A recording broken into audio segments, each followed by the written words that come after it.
აჭარის უმაღლეს საბჭოში პირველი თებერვლიდან რეორგანიზაცია დაიწყო, გაუქმდა საზოგადოებასთან და მასმედიასთან ურთიერთობის სამსახური, ჩამოყალიბდა ახალი პრეს სამსახური, აუდიტის სამსახურის ნაცვლად დარჩა აუდიტორი.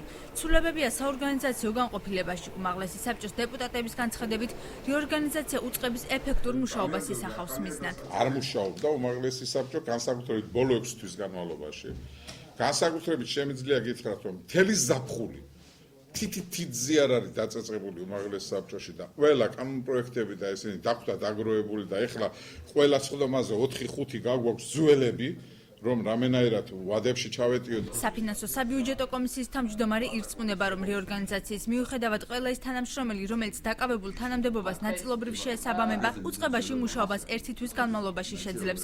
სამსახურს 1 თვით ის თანამშრომლებიც ინარჩუნებენ, რომლებიც ატესტაციაზე არ გამოცხადდნენ. თანამშრომლების მოხდება შეჯერება ამ თანამშრომლებზე, ყველაზე გვექნება სტომები და ვიმსჯელებთ, რომელი მათგანი შეიძლება დავტოვოთ სამსახურში და მაგრამ უნდა აიმაღლა კვალიფიკაცია და რომელი დატოვოს სამსახურს. მიუხედავად ამ განცხადებისა, ნინო გრძელიძეს არადამაკმაყოფილებელი შედეგის საფუძველზე 1 თებერვლიდან სამსახურიდან გათავისუფლების ბრძანება მიუვიდა, რასაც იგი პირად ანგარიშწორებად აღიქვამს.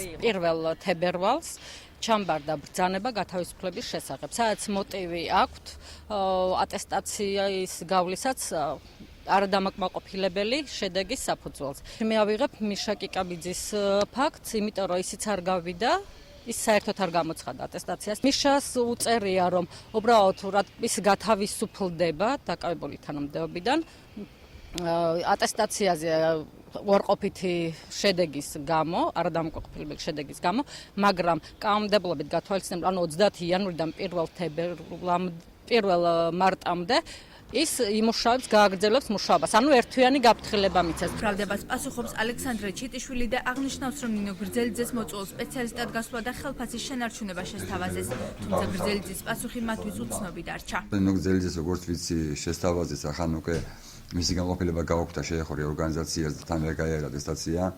მას, როგორც ვიცი, შესთავაზეს ერთთვიანი სამსახური მოწვეულ სპეციალისტის ხელფასის შენარჩუნებით, მაგრამ პასუხი არ მიუღია. ვაკანტური ადგილების შემთხვევაში აჭარის უმაღლეს საბჭოში კონკურსი გამოცხადდება.